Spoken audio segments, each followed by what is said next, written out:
نحمدہ ونصلی علی رسولہ الکریم اما بعد فاعوذ باللہ من الشیطان الرجیم بسم اللہ الرحمن الرحیم۔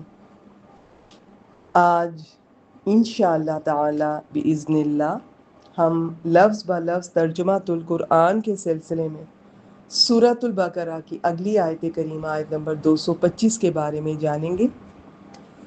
بسم اللہ الرحمن الرحیم۔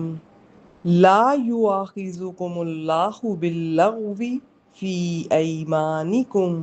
لا سمپل، لا نافیہ، نہیں یؤاخذو حمزہ خا زال حروف مادہ یا علامت مضارع، مواخذہ کرے گا، کم تم سب کا، کون؟ اللہ۔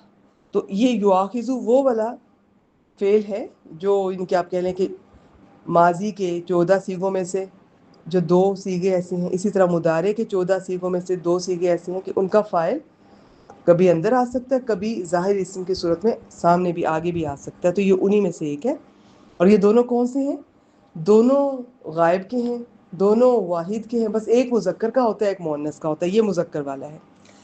نہیں مواخذہ کرے گا تمہارا اللہ، اللہ تمہارا مواخذہ نہیں کرے گا یا تمہیں نہیں پکڑے گا باللغو، با حرف ساتھ لغو کے، لام غین واو حروف مادہ ہے، فی ایمانکم، مزید اس کے بارے میں کہ وہ کیسا، تمہاری قسموں میں، اللہ تمہیں تمہاری قسموں میں لغو پر نہیں پکڑتا۔ قسموں کی تفصیلات چل رہی ہیں اور ابھی دیکھیں گے اس کے بارے میں انشاءاللہ تعالی۔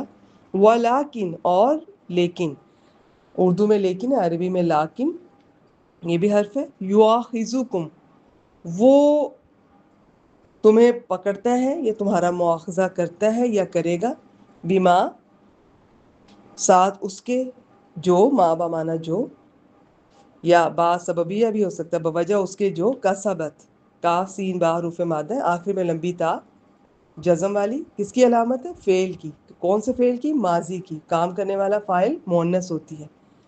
جو کمایا، قلوبکم، تمہارے دلوں نے، قلب کی جمع۔ تو اب آپ کہیں گے یہاں مؤنث کون ہے؟ تو یہاں پر وہی قاعدہ آ رہا ہے کہ یہ جو کام کرنے والے اس وقت یہاں پر یہ قلوبکم ہے، جو کہ غیر عاقل کی جمع ہے۔ غیر عاقل کی جمع ہو تو اس کے ساتھ سب کچھ عام طور پہ مؤنث کا آتا ہے اور واحد کا ہی ہوتا ہے۔ اللہ تمہیں تمہاری قسموں پر لغو، تمہاری قسموں میں لغو پر نہیں پکڑتا، بلکہ تمہیں اس پر پکڑتا ہے جو تمہارے دلوں نے کمایا۔ واللہ غفور حلیم، اور اللہ بے حد بخشنے والا، نہایت بردبار ہے۔ غفور فعول کے وزن پر، حلیم فعیل کے وزن پر، اور غفور کے حروف مادہ غین فا را، اس میں بیسیکلی ڈھانکنے کا معنی ہوتا ہے۔ حلیم میں حا لام میم، حلم بردبار، یہ یاد رکھیے گا، جو گناہوں پر فوراً نہیں پکڑتا۔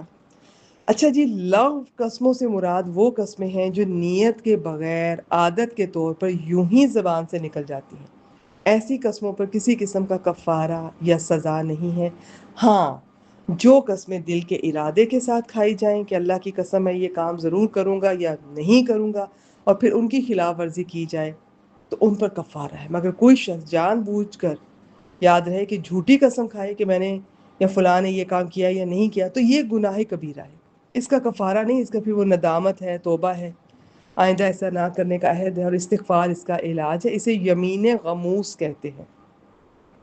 بہت انفارمیٹیو ہے، میرے خیال میں بیسک پہلے لیول پر اتنا ہی آپ کے لیے کافی ہے۔